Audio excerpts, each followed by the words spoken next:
This week on What to Watch, SNL's Rock and The Actual Rock are rolling into mid-season with two new sitcoms, Kenan and Young Rock. Things change just like that. Plus, we take to the Highlands with Star's new not address-based docuseries to get you through the current Droughtlander. Have I been drinking? Have you been drinking? Yes, I probably have. And the most anticipated trilogy since the original Star Wars wraps up with To All the Boys, Always and Forever. But will there be a Baby Yoda cameo? Yes, of course. Set your TVs to peak, people. It's time for What to Watch.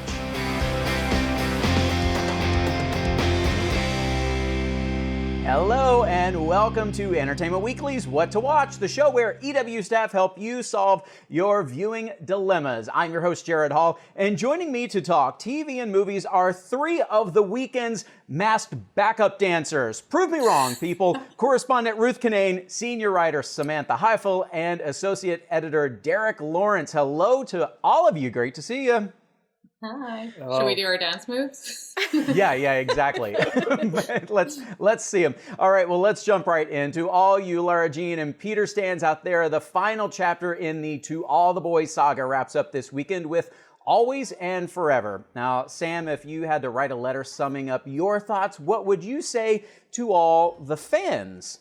You know, I would say that the third film is precious, and I think the way that all of these movies are, but I do think if I were ranking them, I would say 1, because obviously that's how we all fell in love, all that good, the frickin' back pocket spin, you're never gonna top it.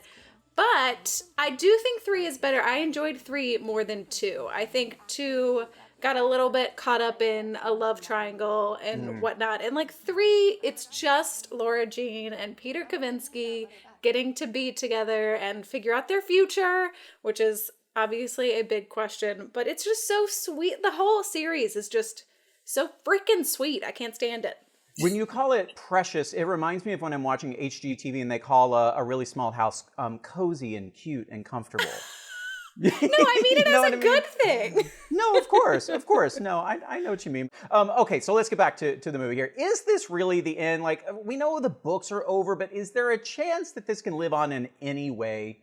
I don't think so, and I kind of don't want it to, because I think the magic of To All the Boys is very much so the high school of it all, not just literally in the setting, but in the age, I don't want to watch Lara Jean and Peter learn that the real world sucks and that maybe relationships don't last and all the things. I just want them to be precious in my head and innocent, and as much as I would inevitably watch a series about Lara Jean figuring out her next steps in life or owning a bakery or whatever she wants to do, I think it's their age is so much so part of the magic of that I think we leave it be. And I think there, at least to my knowledge, there aren't plans to do anything beyond a third film. Oh, but it's Netflix. Just wait. To All the Boys, the series, I can see it coming. Yeah. Well, fans, of course, really flocked to this series. The movies have been huge. So why do you think it's been as big as it has? Right now, as we speak, Netflix is known as a place to go for rom-coms. It's kind of become that place. It was not, I think, when this first film came out in 2018. I think that was part of it. But also just, they're so optimistic. I mean, it's kind of like when we talk about something like Ted Lasso. It's Ted Lasso is just so optimistic. These movies are such optimistic love stories. It's about the quirky girl who writes secret love letters in her bedroom. They get mailed out and somehow she ends up with a hot boyfriend. In what world does that happen? So I think they're so joyful and so sweet that you can't help but love it. We need to take a quick break, but throw on some tartan. I got mine right here. Get a plate of neeps and tatties ready and start grinding up your sheep's intestines, because when we come back, we're taking a wee trip to Scotland, baby. Stay tuned.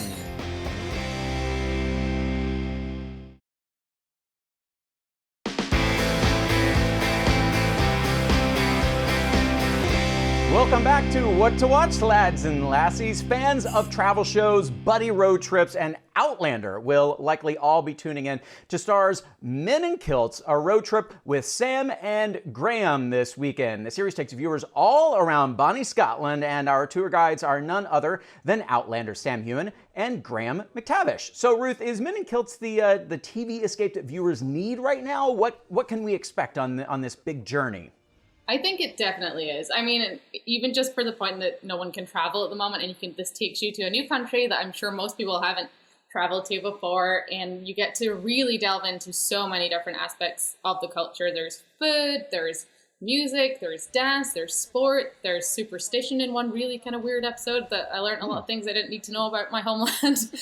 And yeah, there's really something for everyone. I think it will be appealing to more than just people that love Outlander and love Sam Heughan, which is, a big appeal. Yeah. But Right. He's the big draw. But yeah, I mean, Scotland is it's really one of the most beautiful places I've ever visited. The food is far exceeded my expectations. There's great Scotch whiskey, so much going on here. Okay, so let's get back to Sam and Graham. You talk about them being very funny, charismatic, and they, of course, have a very deep love of their homeland. So as our resident Scot, was there something featured on the show that you were particularly thrilled to see? Well, it's what you just mentioned. Like, Scottish food gets a really bad rap. People just think we're some, barbarians that only eat haggis all the time. And honestly, I've had haggis, twice in my life. But the first episode actually is food and drink. And so obviously whiskey features heavily in there. But there is also a lot of, really beautiful Scottish seafood because Scotland is surrounded on three sides by water. So there's a lot of that. And then there's a whole episode that focuses on music and dance. And I think nothing makes you feel more patriotic than hearing a bagpipe. So that's really cool. And then they go to a ceilidh dance, which is a big traditional Scottish dance that we have a lot of. And you get to really see them learn. Well, we all learned the dances in high school. And then when you go to a wedding, it's really cool because everyone just gets up and knows what to do. So it's a fun episode where they re-explore that, and you can you could probably learn it along with them, I guess, if you were so inclined. So those are my favorites for sure. And now you have the action figures and you dance with them. Yeah. Just, when I'm bored in the evenings. Right. Yeah, exactly. Why not? Yeah. Well, I know you joined the Men in Kilts to chat about their new series. Let's take a look at what they had to say about some of the trip's scarier moments. Was there any point where you actually did feel unsafe? Because you did a lot of out there things. There were some cold moments in the North Atlantic Sea. Any points where you were just why did we do this? No. I mean, you didn't. No, you were fine. It wasn't that I felt unsafe. Terrified, I would say. The motorbike and sidecar, I mean, literally a tiny metal coffin that I was in as I was being driven around at speed by a man who had barely ever been on a motorbike, let alone driven a motorbike and sidecar, and that was leaking fuel. Yeah. It was pouring out a lot of fuel. I mean, basically every scenario was to bring Graham closer to his demise. But, yes. Again, I think this is what the viewers want. This is what people are asking for. Learn a bit about Scotland, see a man, but mainly in front of his mortality. Suffer. Yes. Yeah, it's honestly, it's TV gold. All right, before we head to break, Hollywood obviously loves a road trip duo, The Trip, Dumb and Dumber, Thelma and Louise. For all of you, what TV stars would you want to travel with next, and where would you want to see them go? I'd love to see the women from Friends go anywhere. I would do the girls from Broad City, Alana and Abby. I mean, I've been rewatching The OC. Can I just take a trip down to The OC? I mean, just to be so obnoxiously me, I would say put the Supernatural You're guys. You're gonna say it. I knew it. Yeah. Okay. Take me around Austin. Also, I love Austin, so show me Austin. Let's go. That's a great pick. These are all really fun picks. All right, we got to take a quick break, but when we come back, we're between a rock and a Kenan place. Don't go anywhere.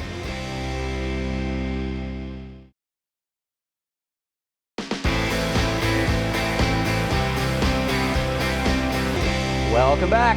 Two familiar stars are each debuting self-titled sitcoms on NBC this week. Kenan Thompson and Dwayne "The Rock" Johnson. In Kenan, Saturday Night Live's longest-serving cast member stars as a recently widowed Atlanta man trying to balance his career as a morning talk show host with being the best father he can be to his 2 young daughters. And he has a little help along the way from his brother, played by SNL's Chris Redd, and his live-in father-in-law, played by a very un-Crockett-like Don Johnson. So, Derek, do you think fans of Kenan the guy will be fans of Kenan the show? I would think so. I mean, a lot of the show and the appeal is just based on Kenan Thompson, which is like, obviously, who doesn't love Kenan Thompson? Like, even if you're not someone who watches SNL weekly. I mean, I remember Kenan and Kel was like my favorite show growing up. So there's so many people that have been with him for, 25 plus years at this point. He obviously brought Chris Redd along for the ride, his, fellow SNL team member. And, there's a lot of Chris Redd being Chris Redd, which, probably, maybe is not as many people will be into that.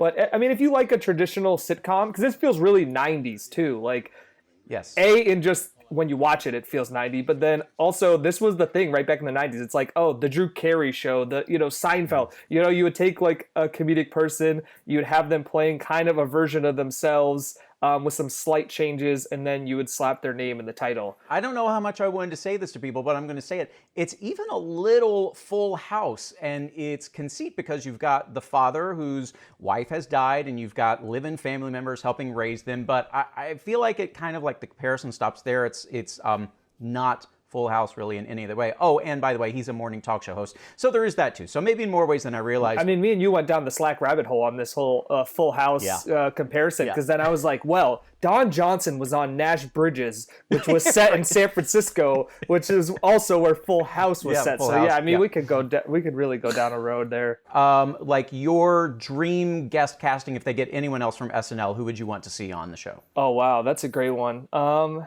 Maybe Cecily Strong. I don't know. She That's was the what I was first gonna person. say. Yeah, she's the first person that came to mind. And I could just imagine her as like a new co-host on Kenan's show. And hey, she just stepped away for a while from SNL to go, do her own show. So they might as well just let her go do this as well.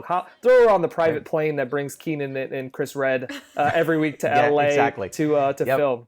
Just throw Cecily on it too. All right, moving on. While Kenan features 3 generations under one roof, Dwayne Johnson's Young Rock depicts 4 time periods in one show. Young Rock is a time-jumping, single-camera sitcom that depicts Dwayne Johnson's actual early years as a wide-eyed kid, an insecure teen, and a college athlete, all tied together by Dwayne himself as he's running for president in the year 2032. Maybe it'll happen.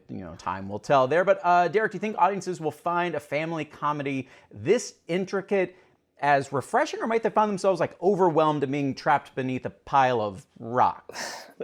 That's a great question and a great pun. I mean, I just love it all around.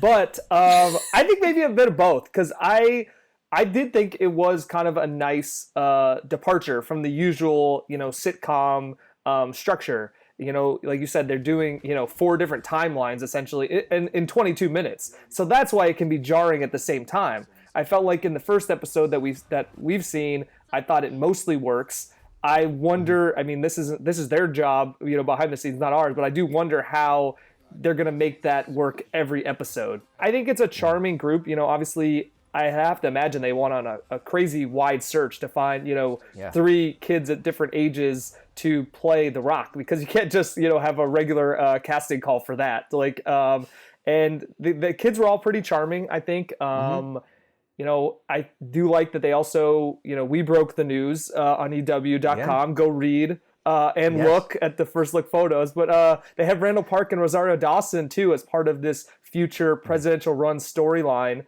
And it's pretty much Randall Park's the, kind of person interviewing The Rock and kind of, shepherding this along. And, who doesn't love Randall Park? Was there one of those timelines, one of those eras that appealed to you more than the others?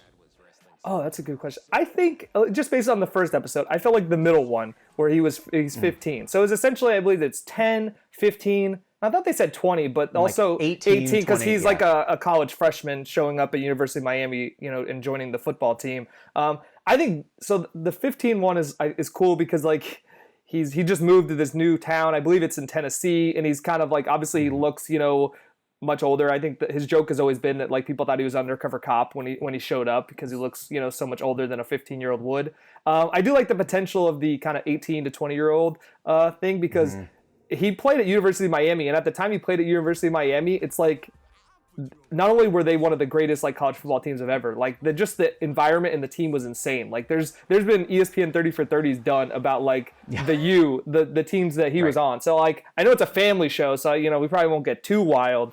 But I don't know. I think they could have some fun with that as well. Yeah, well, I'm looking forward to seeing more. I really like what they've done. So it's a very interesting concept and funny so far. All right, we got to take one more break, but when we come back, roll over, Rock. We're pitching a new A-listers biographical historically set series.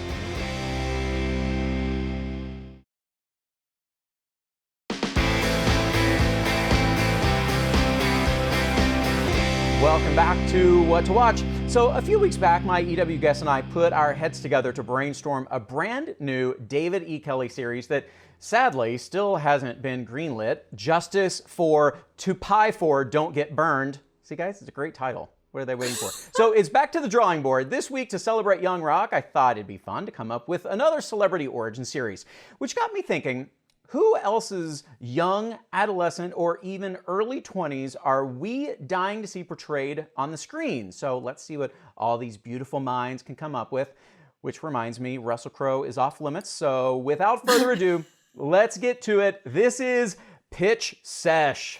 All right, first we need our main celeb. And sorry, young Sheldon, this person's got to be real. Now, who are we thinking for this? A big A-lister. Whose life do we want to see? Okay, I'm going purely because this popped into my head, and not only could you get like 4 timelines in here, you could get like 6 or 7 if you did Betty White. I knew you were going to say you did that on purpose. You knew Gerrad would fall for that. I don't even need any other suggestions. I don't want to hear any others. Part of pitching is knowing your audience. That's true. That's true. All right, so who is going to win the Emmy playing Betty White? I mean, no one remembers what she was like when she was 20, so I feel like we could just have some liberties here. So anyone? Yeah. What if because I think she's blonde now or has been blonde recently, and I'm also assuming Betty White was blonde. I don't know if I knew that. Catherine Langford could play like a late teens or like maybe an early 20s Betty White. I don't know. I don't know why that popped into my head. How tall is Betty White? Do we need someone short? Yeah, I was also, for some reason, Jane Krakowski came to mind. I don't know if she could, at any phase. I don't know why I thought... Reese Witherspoon would get in on it. She would be like... And she's at the right size, I feel like. The height you're talking about. She'd be like, I bought the rights to this. Let's go. Yeah. Up next, we need to talk about supporting characters. Who do we know in their circle? And also, like, mom, sibling, famous friends. Who's going to play those people? Got the Golden Girl. You got Mary Tyler Moore, if you want to go way back. Oh, Mary Tyler Moore. Wait, I have an idea for Mary Tyler Moore. Okay. Tina Fey. Ooh, okay. I could get into that. Who plays the Golden Girls? Could we get someone to play them all, like a Eddie Murphy nutty professor type situation, or like? Well, you know who would do that, like a Kate McKinnon or someone, right, from SNL, who like is really good at multiple characters. Kate McKinnon would be a good like 70-year-old Betty White. Right. Like if we're Chloe Fineman, she's the one who does great impressions too. Okay. Oh, you know what though? Nicole Kidman is tall. She could play Dorothy though. Who else is a tall actress? She loves a wig too, so there you go. Very good point. And sitcom stars. She also likes playing sitcom stars, apparently. We've learned recently. So right. There you go. Yeah, Lucy. Yeah, okay. And she likes Reese, so they're going to hang out together. Oh, my God. It's perfect. Ugh. There you go. We've done it, guys. We've cracked it. Yep. Okay, so then let's talk about the style, the format of the show. Would this be single cam, multicam? Do we want a half-hour comedy series? Do we want an hour-long drama? Can we go dark? I want to go dark. Oh, no. I want to go real dark. You ruined this lovely show, Derek. God. It's clearly a 22-minute comedy. But like we've seen Betty White in that situation, you know what I mean? Like That's we need true. to see the dark side of Hollywood. You want like a gritty Betty White? Yeah, I want a gritty Betty White. Procedural. A gritty Betty White procedural. A procedural. Oh my God. Procedural. What What if Betty White this entire time has been like a CIA agent or something, like a spy? I'm saying, or That maybe would be she a was like, great series She's twist. She's Right? really young, really. She just pulls off this disguise. She's not. She's like 35. or maybe The whole time. Maybe she was like solving cases on the Golden Girls set. We don't know. You know what I mean? There was a lot of Right. beef probably there. Maybe there was stuff to figure out. I don't know. All right, is there a network or a streaming service that we're thinking about, and where would it fit? I mean, best? Nicole Kidman's made like HBO Max? a show on every one, so she could probably hook it up no matter what streaming service. That's true. She I has feel good like we're connections. going HBO, so it can be really dark and gritty and have some sex in it. Okay, HBO Max. Ruth wants Betty White. When you think Betty White, She says not me. you're gonna think sex and dark crimes when you think Betty White moving forward. Sex and murder. All right, last thing. We need a title for this show. So, this is the tough one, isn't Sex, it? murder, the crowd Betty. went silent. Sex, murder, Betty. What if Betty is like, the woman we all know and love? She's very funny, but her friends actually all these years have called her something like a super edgy nickname. Betty Badass. Okay, no, I was thinking something like a short and Sam's looking for the mute button. No. Betty Badass. But no, say, this is so terrible, and I'm not actually suggesting this, but say all her friends called her Taz, or just something, whatever. What is she, a Looney Tune? Taz. That's all I could think of. Oh, you guys, should we just go? Let's just go with Taz, right? Okay. Or it could So be I think Baz. Baz. Maybe it's Baz. Baz, that's it. We're getting a gritty hour-long drama about Betty White, played by Katherine Langford and Reese Witherspoon. Tina Fey would be Mary Tyler Moore. All the Golden Girls are played by Kate McKinnon. But Nicole Kidman is Dorothy, and Betty is a CIA agent, maybe? You never know. And it's on HBO Max with lots of sex per Ruth's mandate. This is Baz. I would watch. Jeez, I would cover that in a heartbeat. All right, you guys, that is our show for today. Thank you to my guests, Ruth Kinane, Samantha Highfill, and Derek Lawrence. And be sure to check out our new series, Baz, whenever Hollywood decides to get its act together. We'll see you next time on What to Watch.